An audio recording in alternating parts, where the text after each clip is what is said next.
आज हम पढ़ने वाले हैं समान अर्थक या फिर एकार्थक शब्द जिन्हें श्रुत सम भी कहते हैं।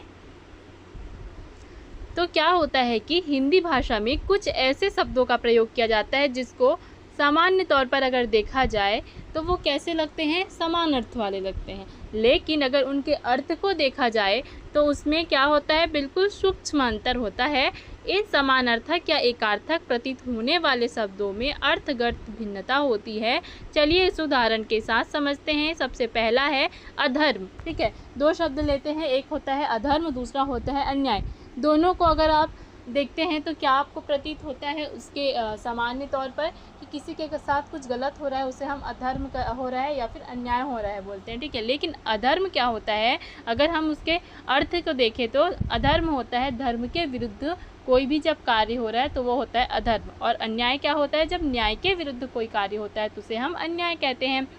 तो दोनों में क्या है, सूक्ष्म परिवर्तन अंतर है, सूक्ष्म अंतर है कि धर्म और न्याय, जो धर्म और न्याय है वो ही इसका सूक्ष्म सा अंतर है। ठीक है, अगला है अमूल्य और बहुमूल्य। तो अमूल्य क्या होता है, जिसका मूल आपको पता करना मुश्किल हो वो है मतलब अमूल्य। ठीक है, जिसकी आप क्या करते हैं, संभव ना हो, मुश्किल नहीं संभव ना हो, आप उसका मूल्य पता ही नहीं लगा सके, ऐसा मतलब बहुत ज़्यादा मूल्य का है जो। ठीक है, तो वो होता है अमूल्य। और बहुमूल्य क्या होता है, अधिक मूल्य वाला। अमूल्य होता है जिसका मूल ज्ञात करना संभव ना हो तो वो अमूल्य है। और बहुमूल्य क्या है, अधिक मूल्य वाला। ठीक है, दोनों में बहुत सूक्ष्म सा अंतर है।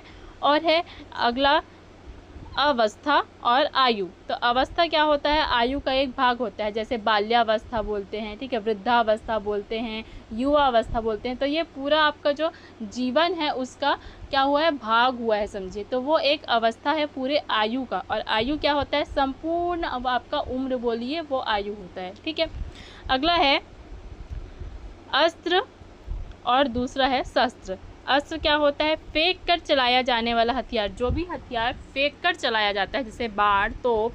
ठीक है, तो ये सब क्या होता है आपका अस्त्र में आता है। और शस्त्र क्या होता है, हाथ से पकड़ कर चलाया जाने वाला हथियार। हथियार है दोनों ही, अस्त्र और शस्त्र दोनों हथियार है, लेकिन अस्त्र क्या होता है, जो फेंक कर मारा जाता है। ठीक है, फेंक कर जो चलाया जाता है वो होता है अस्त्र। और शस्त्र क्या होता है, जिसको हाथ में पकड़ कर चलाया जाता है, जैसे कि लाठी को भी ले सकते हैं, तलवार, चाकू, ये सारे क्या आएंगे आपके शस्त्र में आएंगे।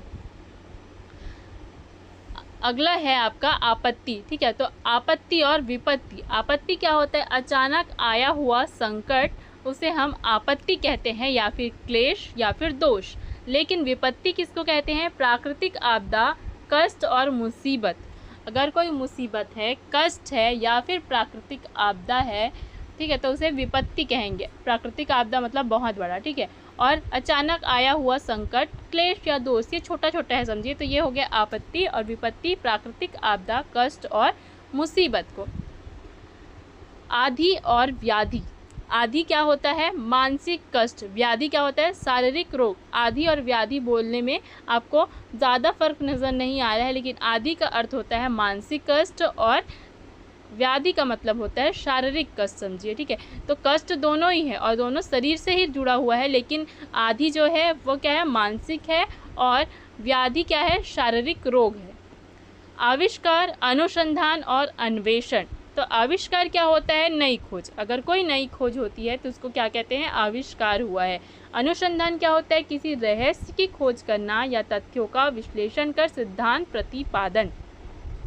अन्वेषण क्या होता है, छानबीन या जांच पड़ताल।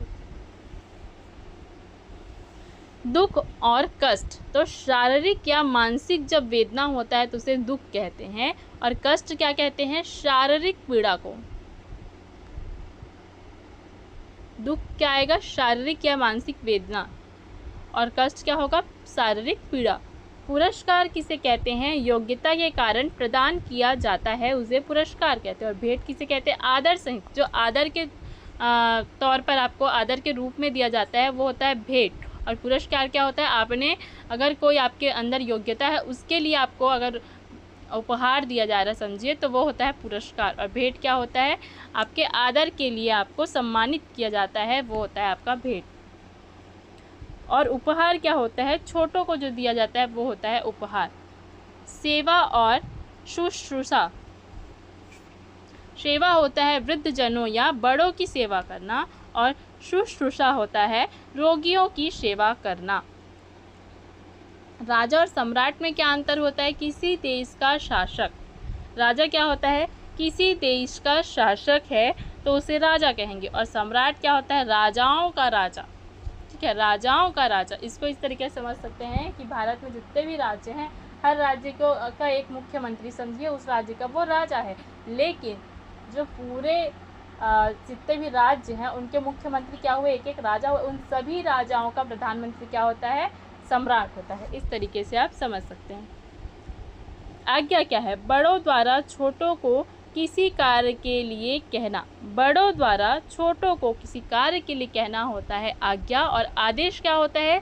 सरकार या अधिकारी द्वारा दिया जाने वाला, जो आपको दिया जाता है वो होता है आदेश। आचरण क्या है? व्यक्ति का चरित्र। और व्यवहार क्या है? दूसरों के साथ किया जाने वाला क्रियाकलाप। आचरण और व्यवहार में क्या अंतर है? व्यक्ति का जो चरित्र होता है वो उसका आचरण है, और व्यवहार क्या है? दूसरों के साथ जो क्रिया कर रहा है वह उसका व्यवहार है। पूजनीय और माननीय में क्या है? जो पूजा करने योग्य होता है उसे पूजनीय कहते हैं, और माननीय क्या होता है? जो मान सम्मान देने योग्य है उसको माननीय कहते हैं। श्रद्धा और भक्ति में क्या अंतर होता है? गुणवान के प्रति आदर भाव, और भक्ति क्या होता है? भगवान के प्रति आदर भाव। ठीक है, श्रद्धा और भक्ति, इसमें क्या होगा? आपका सूक्ष्म अंतर जो है, श्रद्धा होगा गुणवान के प्रति आदर भाव, और भक्ति होगा भगवान के प्रति आदर भाव। मृत्यु और निधन, इसमें क्या होता है? सामान्य व्यक्ति का देहांत होना, ये होता है मृत्यु, और निधन होता है महान व्यक्ति का देहांत होना। निंदा और आलोचना क्या है? निंदा होता है केवल दोषों का बखान करना, और आलोचना होता है गुण दोषों का समान रूप से विश्लेषण करना। निंदा क्या होता है? जिसमें आप सिर्फ दोषों के बारे में बात करें, और आलोचना होता है गुण दोषों का समान रूप से आप क्या कर रहे हैं? विश्लेषण कर रहे हैं। भाषण और अभिभाषण क्या होता है? भाषण होता है मौखिक व्याख्यान करना, और अभिभाषण होता है लिखित भाषण को पढ़ना। भाषण क्या है? मौखिक व्याख्यान करना, और अभिभाषण क्या है? लिखा हुआ जो भाषण है आप उसको पढ़ रहे हैं। अगला है कि योग्यता और क्षमता। ठीक है, तो कार्य करने का मानसिक जो सामर्थ्य होता है उसे योग्यता कहते हैं, और क्षमता किसे कहते हैं? शारीरिक सामर्थ्य। ठीक है, मानसिक सामर्थ्य को बोलते हैं योग्यता, और क्षमता बोलते हैं शारीरिक मानसिक सामर्थ्य को बोलते हैं योग्यता, और शारीरिक सामर्थ्य को बोलते हैं क्षमता। युद्ध और लड़ाई क्या होता है? दो जब सेनाओं का संघर्ष होता है उनके बीच जो होता है ना, उसको क्या कहते हैं? युद्ध कहते हैं। और दो व्यक्तियों के बीच जब, या व्यक्ति या फिर समूह, ठीक है, समूह में कितने लोग रहेंगे? 8, 10, 12 इस तरीके से। और युद्ध क्या होता है? दो सेना, मतलब दो देशों समझते, दो राज्य, तो वो युद्ध हो जाता है, और दो व्यक्ति या समूहों के बीच का संघर्ष होता है लड़ाई। संख्या क्या होता? 7 है ना, 7 क्या है? एक संख्या। और 7 क्या होता है? संघ। ठीक है, 7 क्या होता है? एक संख्या है, और 7 जो होता है वो होता है संघ। अगला है आदि और आदि। ठीक है, आदि आदि, ठीक है, आरंभ, आदि का होता है आरंभ, और आदि यानी व्यसनी या फिर आदत किसी चीज़ का होता है आदि। ठीक है, हंस और हंस। ठीक है, तो हंस का होता है हंसना, और हंस एक क्या है? पक्षी है। ठीक है, प्रसाद और प्रासाद, तो प्रसाद जो होता है वो होता है कृपा, और प्रासाद जो होता है वो होता है महल। तरंग और तुरंग, तरंग जो होता है लहर को कहते हैं, और तुरंग होता है घोड़ा। नीर और नीड़, नीर क्या होता है? पानी, नीड़ क्या होता है? घोंसला। चरम और चर्म, चरम क्या होता है? अंतिम, और चर्म क्या होता है? चमड़ा। ठीक है, अन्न और अन्य, अन्य है अनाज, अन्य है दूसरा। लक्ष्य और लक्ष्य, लक्ष्य क्या होता है? उद्देश्य, आपके जीवन का लक्ष्य क्या है? उद्देश्य क्या है? इस तरीके से। ठीक है, और लक्ष्य क्या है? एक लक्ष्य होता है लाभ। ठीक है, मूल और मूल्य, मूल होता है आधार या फिर जड़, और मूल्य जो होता है कीमत। मूल होता है आधार या फिर जड़, और मूल्य जो होता है वो होता है कीमत।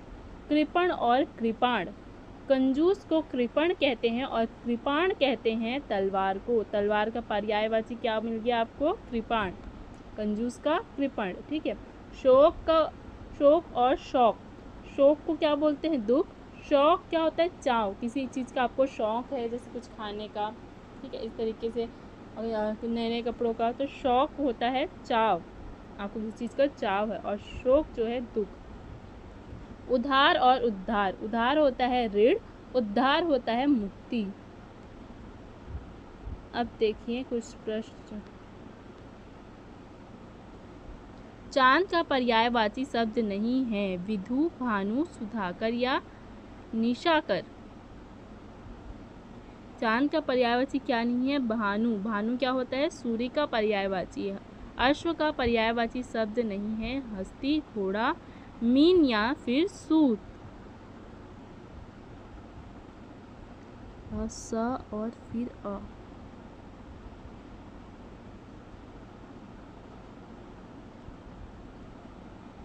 सॉरी, प्रश्न क्या है? अश्व का पर्यायवाची शब्द है तो वो होता है घोड़ा। कृषक का पर्यायवाची शब्द है किसान, रंग, सन्यासी या फिर वीर। किसान। आकाश का पर्यायवाची शब्द नहीं है। अंबर, आसमान, गगन या फिर पावक। पावक। पावक किसका होता है? अग्नि का। आस्तिक का पर्याय विलोम शब्द है। आस्तिक का विलोम शब्द है निराशा, अमृत, नास्तिक या फिर विज्ञ। नास्तिक। आरंभ का विलोम शब्द होगा। आरंभ का विलोम शब्द क्या होगा? अंत, पाताल या फिर प्रदान या फिर अनिष्ट। आरंभ का होगा अंत। पतन का विलोम शब्द होगा अयोग, यश, भक्षक या फिर उत्थान। तो इसका होगा उत्थान, पतन का उत्थान। और फिर अगला प्रश्न है, मौखिक का विलोम शब्द होगा सार्थक, लिखित, उत्तर या फिर सुलभ। मौखिक का होगा लिखित।